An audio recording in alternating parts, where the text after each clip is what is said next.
Hell yeah! This is an awesome turnout. All right, so a few things. First off, I think you all know this is a peaceful, celebratory event. We're not out here to break shit. We're not out here to close down the roads. We're out here to make a positive change in the world. All right. You see these vests? This is the Portland Peace Team. They are here to help us. They're here if somebody's hassling you from their car, from the other side of the road, if there's whatever. Like, they're just here to keep everything peaceful and copacetic. So thank them for coming out here and doing this for us. Thank you. All right. Other than that, we're going to kick off about 2 o'clock. We're going to leave here. Until then, if you haven't gotten the mask and the info bag yet, they are over on the other side of the elephant. Come get one before we leave. We're going to have a couple speakers here before we head out, and then we'll have at least one speaker at each of the stops as we go. And then we're ending up down at Saturday Market. Live music from Love Bomb Go-Go and Andy Harrison. We got hundreds of pounds of organic food down there for you. It's going to be awesome, so make sure you stick around to the end. Jimmy, you want to come on up? We got Jimmy from the Portland Peace Team here. Hello, thank you. And yes, I'm Jimmy. I'm with the Portland Peace Team. I'd like to extend an invitation to all of you to be part of the Peace Team today. This is a non-violent event, and our purpose here today is to assist just simply in de-escalating situations. That's all we're interested in doing today.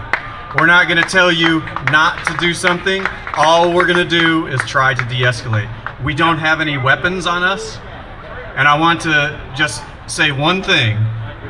A lot of times people like to call us the peace police and this type of thing. I want to spell out to you the difference between us and the Portland police. It's very simple. The Portland police are here to take away your power. We are here to assist you in keeping hold of your power. Thank you.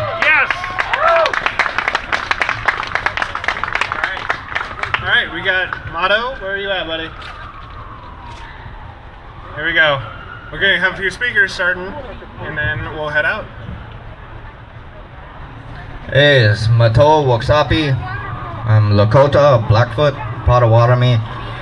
I've been working on a project to protect the wolf, and currently I'm decolonized. I have ties to the American Indian movement through my grandfather. Deep Roots United Front, etc. For the last couple years, we've been working on this project, and it's been effective. We stopped the wolf hunt for 10 days across all of Turtle Island. And just this year, we returned the wolf to protection status in Wyoming. This was done by an indigenous-led movement, because the wolf is sacred to us. It's in all of our stories. Represents family to us. And family is what I wanted to talk about today. I keep observing the wolf and all of its teachings, and it teaches me more about family every day. And what's going on with all these different movements is, I don't know, if you're doing it right, you've confronted your own family, and probably most of them have rejected you. If you haven't confronted your own family, you're not doing it right. So we need to be each other's family. That's what I'm getting at here. We need to stop the anger, the jealousy, the hate. If you're having problems with other organizers, maybe you don't support them, maybe you need to take a look at yourself if you're being jealous, if you have an ego, whether it be narcissism or inferiority complex. Either way, just check that, put that aside. We gotta be family. We're gonna try again. There's gonna be an action camp in September. These wolves are still hiding in the mountains. They haven't given up, and neither should we. So I invite you all to join us. It's gonna be on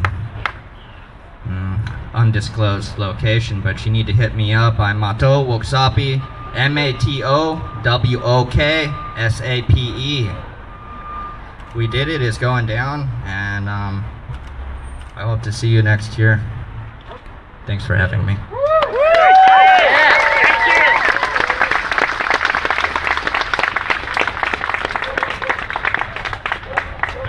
Thank you. Mike, you want to say something?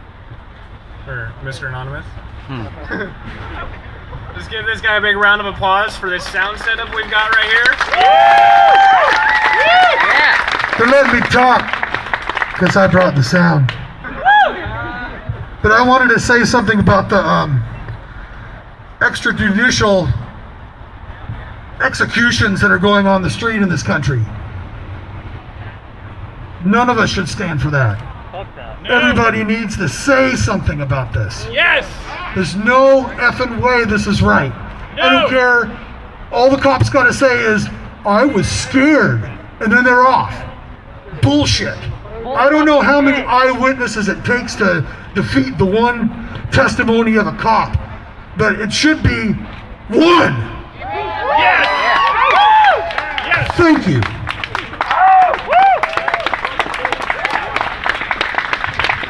Anyone else have anything they want to come up and address the crowd about before we take off? Yeah, I'll say something. Yeah, come on up. Or you can say something. I want to say something. So, where's everyone who wants to say something? We can get it coordinated just so, like, all right, cool.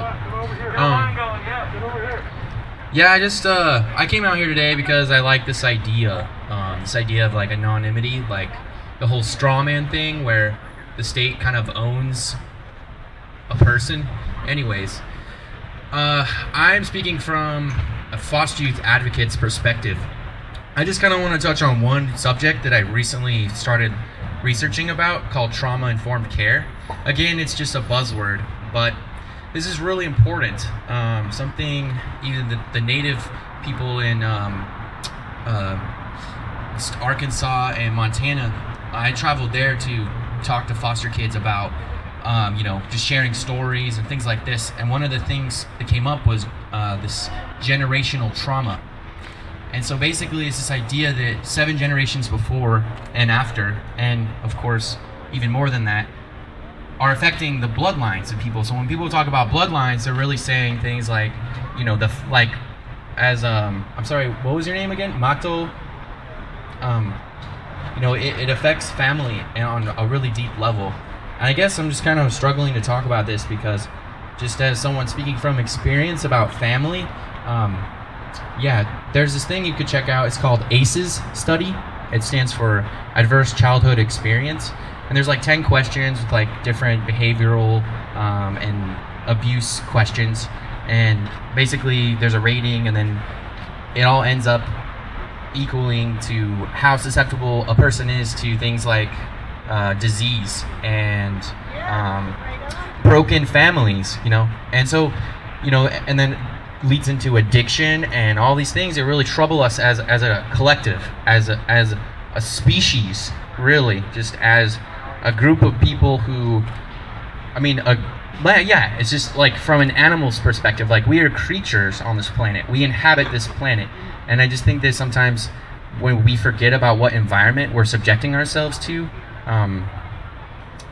it's what we're creating with every day. And I don't want to go on and like abstract and get all poetical up here or preachy, but I just want to say thank you all for coming out, and it's cool to see some faces. So thanks.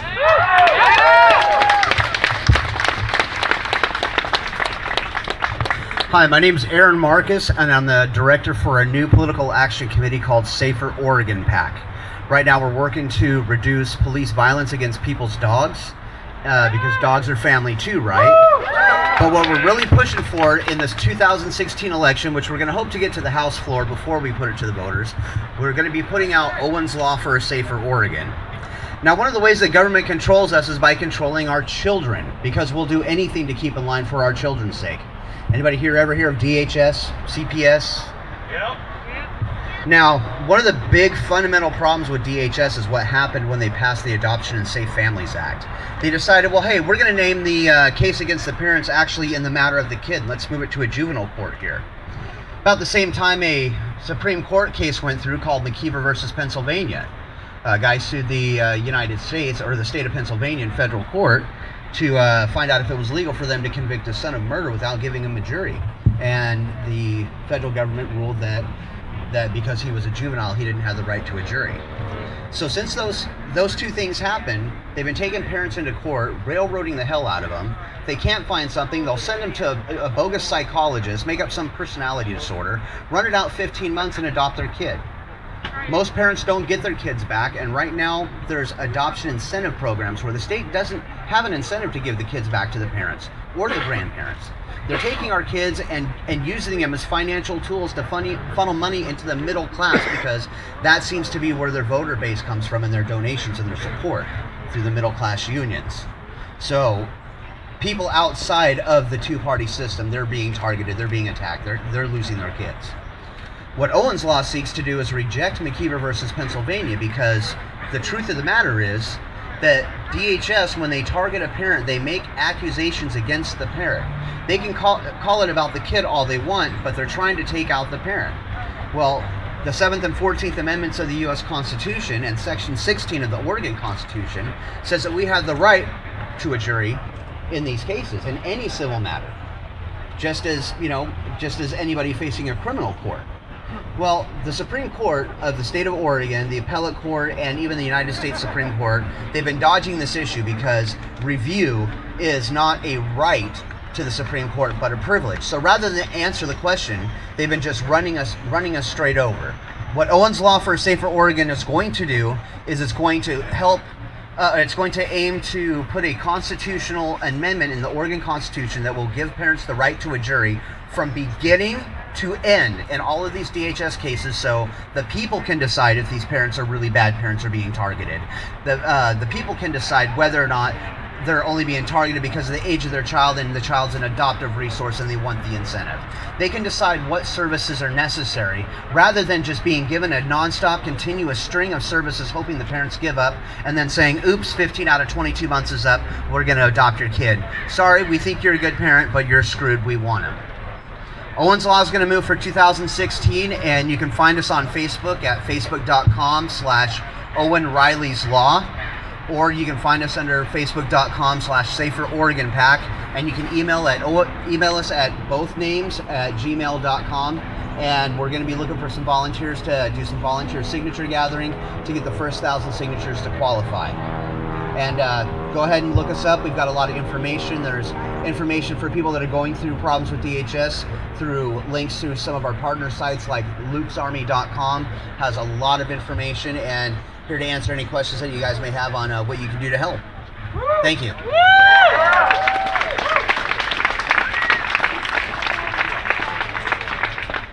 There's a line over here. This is a protest, but I want to remind you that it's a protest about the lack of respect, empathy, and love. And today we are here about respect, empathy, and love. And there's someone here who has, sir, you have this, can you come up forward, please? Because the word revolution has the word love inside it, right? Yeah. So this is about love, this is about respect, and this is about empathy. Empathy is one of the most important things that we can perceive as human beings, and I want to remind you of that today, especially during this protest. Empathy matters. Thanks.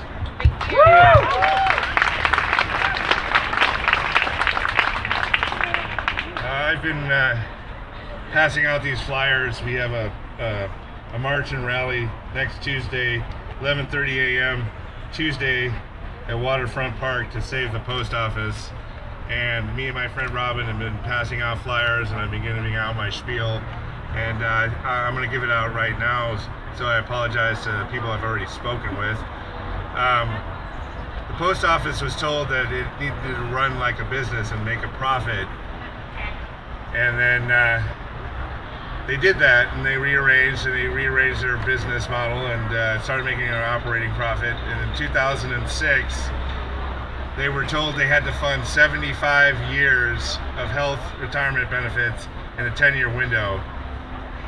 Now they're not making money.